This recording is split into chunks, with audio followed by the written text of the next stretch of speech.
Ele tenha nos mostrado, nos revelado a sua existência. E a primeira parte, como fala que Deus se revela para nós de forma, na questão da natureza. Quem puder pregar, acho que não tem Bíblia. Tem Bíblias, não? Se você tem as Bíblias hoje, se puder distribuir aí, viu? Vamos começar a abrir aqui a Bíblia. E puder distribuir para quem não tem. Ou quem trouxe, puder compartilhar aí, né? Lá no Salmo 119, verso 1 diz: os céus proclamam a glória de Deus, e o firmamento as obras de suas mãos. A criação é uma clara mensagem do Criador.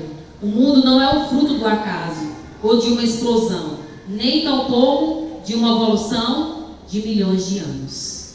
Não tem como eu e você olharmos para essa imensidão e dizer que tudo foi criado por acaso.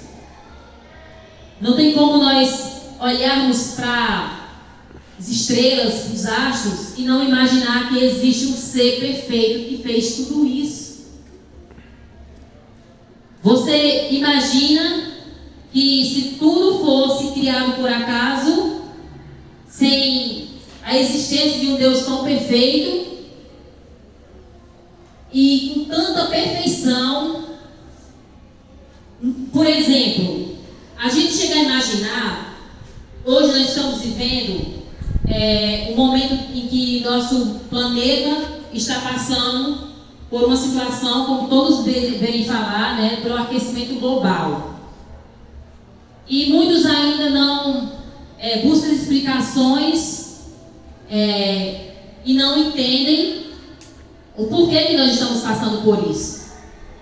É lógico que é uma consequência do ser humano, né? Porque quando Deus criou o universo, Deus então, quando Ele fez uma distância mínima, milímetra, quer dizer, né? Entre o céu, entre a terra e o sol. E Ele criou uma camada para que os seres humanos tivessem essa proteção. Para que os raios do sol não chegassem de uma forma que chegasse a nos prejudicar, a nos queimar. Mas infelizmente, pela desobediência do ser humano, como a gente vê aí muitas poluições, isso está destruindo essa camada de proteção.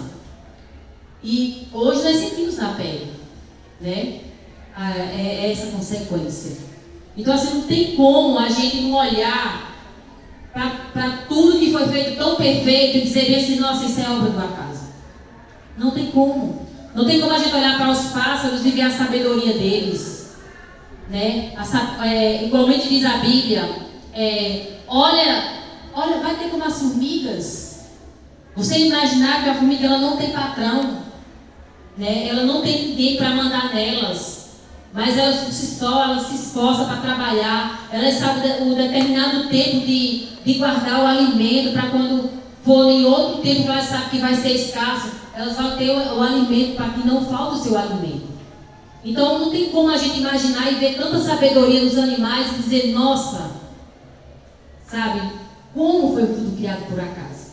Não existe, né? Então Deus nos dá base para que a gente creia nesse Deus e que Ele sim é um Deus real, né? Deus criou todas as coisas. João 1:3 diz: todas as coisas foram feitas por intermédio dele, e sem ele nada do que foi feito se fez. Colossenses 1:16 diz: porque nele foram criadas todas as coisas que há no céu e na terra, visíveis e invisíveis, seja tronos, seja dominações, seja principados, seja potestades, tudo foi criado por Ele e para Ele. Deus está na criação e fora dele ao mesmo tempo. Quanto mais estudamos a criação, mais percebemos sua grandeza e a majestade do Criador. Todo o universo, os mundos estelares, os bilhões de galáxias e suas perplexidades indescritíveis mostra a onipotência do Criador. Romanos 1:20 diz: porque os atributos invisíveis de Deus, assim o seu eterno poder, como também sua própria divindade, claramente se reconhece, desde o princípio do mundo, sendo percebidos por meio das coisas que foram criadas, tais homens são por isso indesculpáveis. E vamos para o ponto 2, onde diz: a Bíblia revela Deus. 2 Timóteo 3,16. Toda a escritura é inspirada por Deus, é útil para ensinar, para repreender, para corrigir e para formar na justiça. A Bíblia é a palavra de Deus, foi a forma que ele encontrou para se comunicar com a humanidade. As escrituras falam sobre Deus e sua vontade para a nossa vida. As escrituras testificam a existência de Deus. João 3,39. Examinai as escrituras, porque vós cuidai de ter nela a vida eterna, e são elas mesmo que testificam de mim. Conhecemos a Deus, sua grandeza e o poder, quando conhecemos as escrituras.